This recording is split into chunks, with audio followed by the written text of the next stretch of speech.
The views and opinions expressed in this program are those of the speakers and do not necessarily reflect the views or positions of any entities they represent. This program is intended for educational purposes. आप सुन रहे हैं radio Azim Premji university.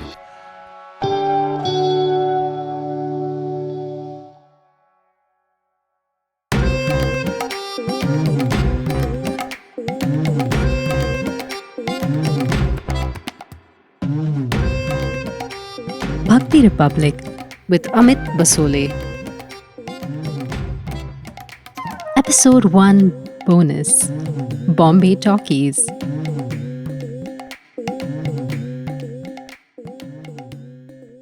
When I was working on the first episode for this series, which is on the mill worker poets and the progressive poets of Bombay, I found myself getting quite sucked into the history of Bombay itself and how that played a crucial role in both the textile mills arising in the city and the film industry as well coming into being. This is Bombay of the 1800s. What kinds of things were happening there that set us up for our 20th century story that is covered in the main episode.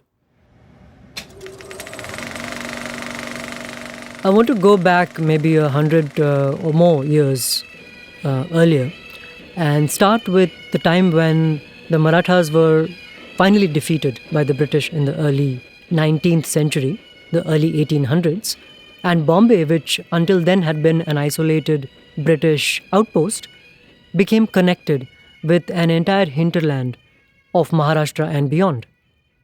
And that's when the city's ascent starts. One of the first big businesses in Bombay is something that people don't talk about so much these days, and that is the opium trade, where vast fortunes were made by the British forcibly selling opium to China.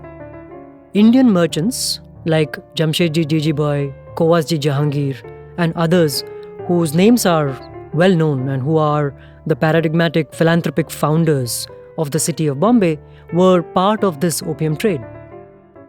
Let me give you just one statistic on how rapidly this trade expanded. Between 1830 and 1860, opium exports through Bombay grew tenfold in these 30 years. A lot of money was made. If you ever go to South Bombay, you will see huge, impressive buildings built in the 19th century Gothic style, a lot of them financed with opium money. The Gothic style, the picture you should have in your mind is something like the Chhatrapati Shivaji terminus or the Victoria terminus, as it used to be called. That and many other, the Bombay City Hall, many other buildings came up at that time.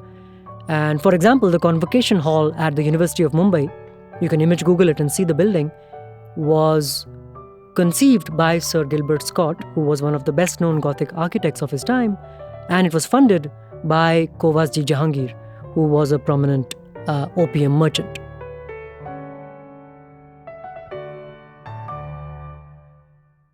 Sometime in the 1850s or 60s, there was a party thrown in Bombay which featured a very interesting guest that nobody else had seen appear in parties then, or indeed anywhere else.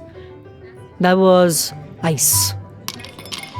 Yes, just ice to have your drinks cold in the hot Bombay summer. Whose party was this?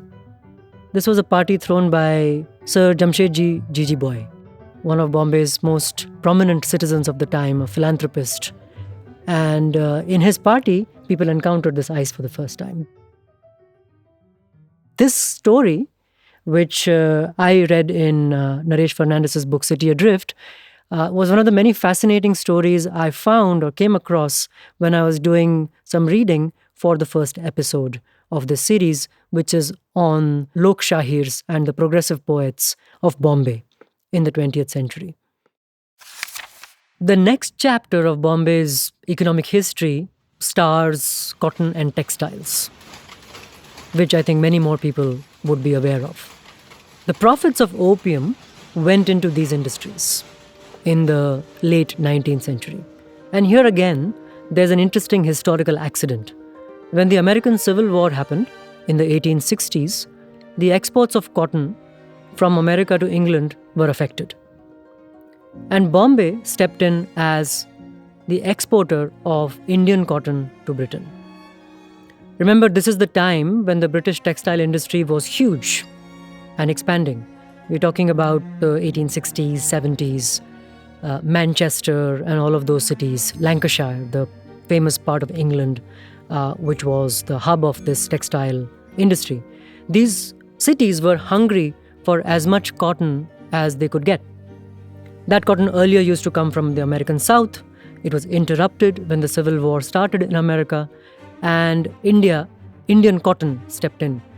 Again, fortunes were made in that trade. And this brings us in a whirlwind tour to the early years of the 20th century, right? The early 1900s. And what we have is a rapidly growing city with merchants, many of whom are Parsis, Gujaratis, who had made money in opium, textiles, cotton exports, and so on, looking for avenues to invest their capital. And here's where the next chapter, the one that concerns us today, starts. The Bombay film industry. Most of you, I think, would have heard of Dada Saheb Phalke. He was a pioneer of Indian cinema. There's a nice Marathi movie made on him a few years ago called Harishchandrachi Factory.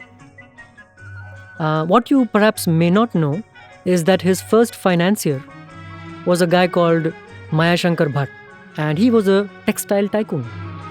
He'd made his money in the textile industry. Another early Marathi filmmaker, S.N. Patankar, not as well known as Phalke, but an important figure in the history of the industry, was financed by a person called Dwarka Das Sampath, who was the owner of Kohinoor textile mills. These connections illustrate the importance of the textile industry to the founding of the film industry. And I should note here that you will find these and many other such fascinating facts about the early years of Bombay cinema in a very nice book by Kaushik Bhaumik called The Emergence of the Bombay Film Industry from 1913 to 36.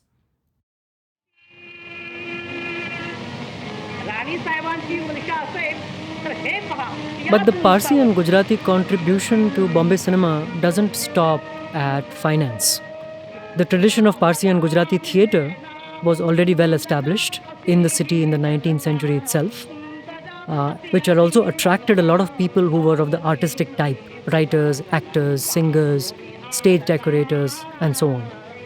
And that industry was an inspiration, in a way, not only because it attracted talent, but also with its themes, its treatments of those themes, it cast an influence on the film industry. The obvious influence that is important for us in this show is the film song. A big reason why Hindi films have songs, and not just songs in the sense of a song playing in the background while some action is taking place, but rather an actual song in the film which moves the plot or sets up characters or character arcs and so on. The reason these exist is partly because of Gujarati and Parsi theatre, which also had this kind of arrangement of music, of songs. And also the Marathi Natya Sangeet tradition and other folk drama traditions of the time, all of which had songs as an important part of plot making and storytelling. Even as technology, talent, and finance were becoming available, changes were also afoot to bring into existence that last piece of the puzzle: consumers, the audience. If you think about it, who was coming to films in those days? We are talking about the 1920s and so on. Right? It's not, of course, very easy for us to tell for sure. That we don't have that much good data on it. But there's an interesting report from the 1920s, which Bhaumik uses in his book, which is called the Indian Cinematograph Committee Report, which has some basic data on audiences in the 1920s. And that report estimates that around 50% of the city's population had some experience of cinema at that time already. They might not go all the time, but they had gone at least once maybe. And that 25% of the audience were women. I mean, I don't know what you think, but both of these numbers to me are startlingly high, very surprisingly high. Of course, we don't have too many other estimates to compare them with. But nevertheless, it does seem that as early as the 1920s, cinema was being consumed by cross sections of society. It was not restricted to an elite audience. For example, by 1918, Sandhurst Road, which those of you familiar with Bombay might know, had cinema halls that were actually bringing the cinema beyond the old fort town or the British town. There were cinema halls on Parel Road, on Chinchpokli Road. This is all heart of the mill district in Bombay of the time, working class areas. In 1925, there were 21 new theatres that opened in Bombay Presidency as a whole. And we're talking just about 10 years after the start of the whole thing, so not very long at all. There was another historical accident here, which is the First World War, that plays its own role in our story. It brought a lot of soldiers into Bombay from all over across India on their way to the various fronts across the world. So Bombay was the port from where these soldiers were leaving for these various places. And the presence of this soldiery gave an impetus to the film industry also as a consuming class for films. Of course, even without the soldiers, Bombay's demographics were changing remarkably at this time because of the large-scale migration that was happening from workers coming to work in the textile mills that we have already had occasion to refer to earlier in this episode. As the cinema industry grew, so did its physical imprint on the city itself. And what you find is a big spurt in cinema halls all over the city.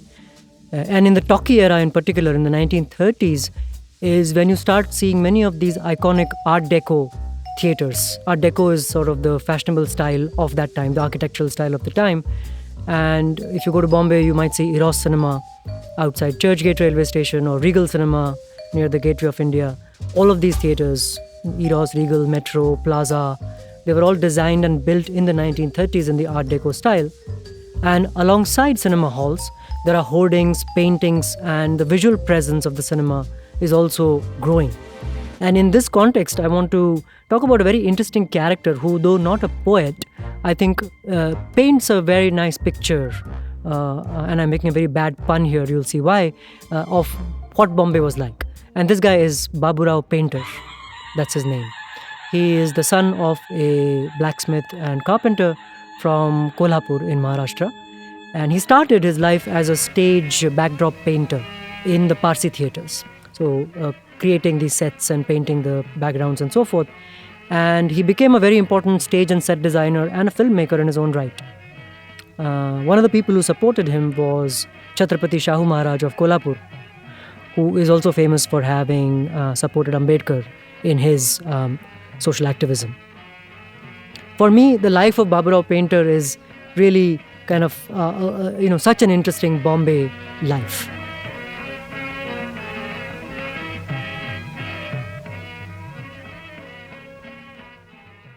Going beyond Bombay city itself, though, what is important for our story of the poets and what they are going to talk about is this unprecedented public sphere that was being constructed by films. What do I mean by that? Starting in the second half of the 1920s and then in the 1930s, Bombay cinema spread from the confines of a limited market of the city or of Western India or Bombay Presidency to towns all over India, and particularly in the north and northwest of India. Remember, this is undivided British India that we are talking about. And two things were key: cinema halls as well as traveling groups that would set up these shows. Right? So there's this kind of a mobile infrastructure, but also a lot of just fixed infrastructure in the form of cinema halls that was coming up in every big town in India.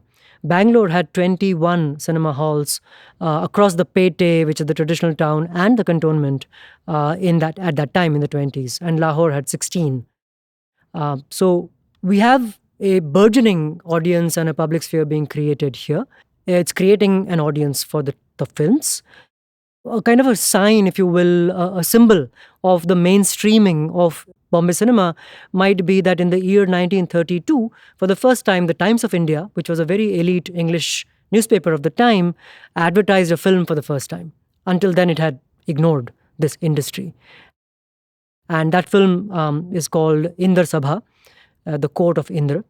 It's based on a 19th century Urdu play, patronized by Wajid Ali Shah, written by a guy called Aga Hasan Amanat from Lucknow.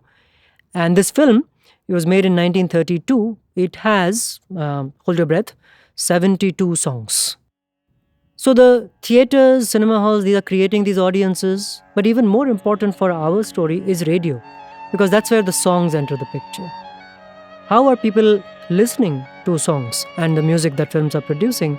It is mainly through radio. People who have never seen a film, perhaps couldn't afford to see it, were not interested in seeing it, they could still hear songs.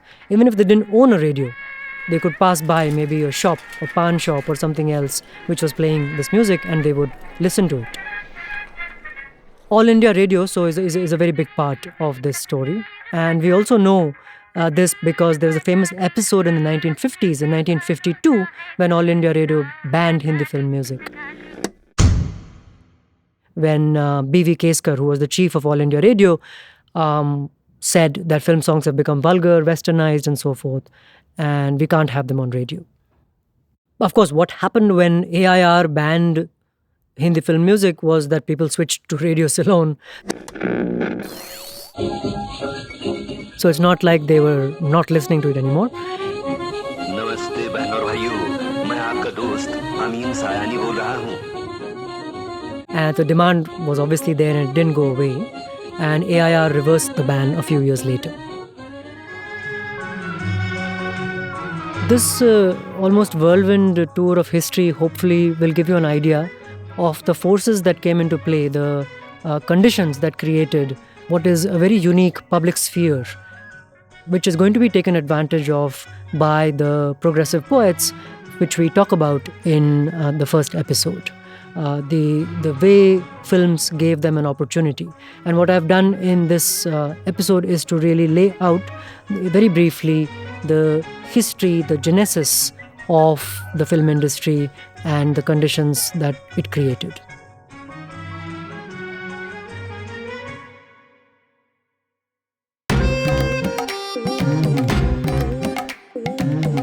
Make sure you check out the show notes where we share the show resources and acknowledgements. And don't forget to subscribe or like our channel for future episodes.